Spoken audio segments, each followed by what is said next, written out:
1.5 പതിറ്റാണ്ടിന് ശേഷം കണ്ണൂർ ജവഹർ സ്റ്റേഡിയം വീണ്ടും football ആവേശത്തിലേക്ക്. Super league കേരളയിൽ കണ്ണൂർ വാരിയേഴ്സ് എഫ്സിയുടെ ഹോം ഗ്രൗണ്ട് ആയതോടെയാണ് സ്റ്റേഡിയത്തിന് പുതുജീവൻ ലഭിച്ചത്. നവീകരണ പ്രവർത്തനങ്ങളെല്ലാം പൂർത്തിയായി കഴിഞ്ഞു. ഇന്ന് കണ്ണൂരിന് തൃശൂർ മാജിക് എഫ്സിയാണ് എതിരാളികൾ. 15 വർഷം കളിയാരവം ഉറങ്ങിക്കിടന്ന മൈതാനം, സാക്ഷാൽ മറഡോണയുടെ പാദസ്പർശത്തിന്റെ ഓർമ്മ, VP സത്യനടക്കം ഇന്ത്യൻ ഫുട്ബോളിലെ അധികായരുടെ മണ്ണ്. ഈ മണ്ണിൽ ഒരിടവേളയ്ക്ക് ശേഷം വീണ്ടും kick off whistle മുഴങ്ങുകയാണ്.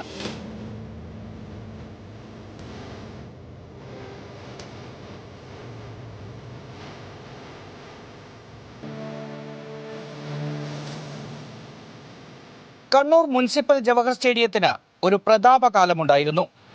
Federation cup, EK Nayanar international tournament, Kerala premier league തുടങ്ങി നിരവധി ടൂർണമെന്റുകൾ. സൂപ്പർ ലീഗ് കേരളയിലൂടെയാണ് വീണ്ടും ഈ ഗാലറിയിൽ ആർപ്പുവിളികൾ ഉണരുന്നത്. കണ്ണൂർ വാരിയേഴ്സ് എഫ്സിയുടെ ഹോം ഗ്രൗണ്ട് ആയതോടെ ആദ്യം നടന്നത് സ്റ്റേഡിയം നവീകരണം. ഗാലറികൾക്ക് നിറം നൽകി, താൽക്കാലിക ഡഗ്ഔട്ടുകളും ഫ്ലഡ് ലൈറ്റുകളും ഒരുങ്ങി, ഡ്രസ്സിംഗ് റൂം ഉൾപ്പെടെ എല്ലാം തയ്യാറായി കഴിഞ്ഞു. ഇന്ത്യൻ ഫുട്ബോളിൻ്റെ ഈറ്റില്ലം എന്ന് പറയുന്ന സ്ഥലമാണ് കണ്ണൂർ.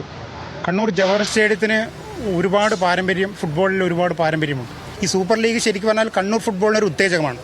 ഇങ്ങനെ ഓരോ ടൂർണമെൻറ്റുകൾ വരണം കണ്ണൂർ. ഇതുകൊണ്ട് നിന്ന് പോകരുത്. ലീഗ് മത്സരങ്ങളായാലും എല്ലാ കാണികളും കുട്ടികളും വരണം. ഫുട്ബോളിൻ്റെ ഈറ്റില്ലം ഒരിക്കലും ഉറങ്ങിക്കിടക്കില്ല, അത് ഗർജിച്ചുകൊണ്ടേയിരിക്കും. ഇന്ന് നടക്കുന്ന മത്സരത്തിൽ മാജിക് FC തൃശൂരാണ് കണ്ണൂരിന്റെ എതിരാളികൾ.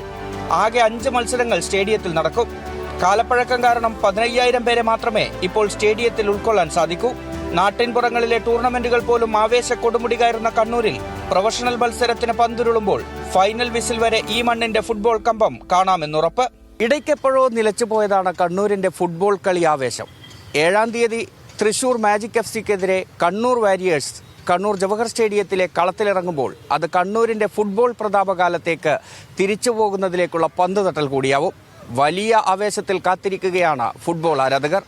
മോനിഷ് മോഹനോടൊപ്പം നിഖിൽ അളവൂർ, ന്യൂസ് മലയാളം, കണ്ണൂർ.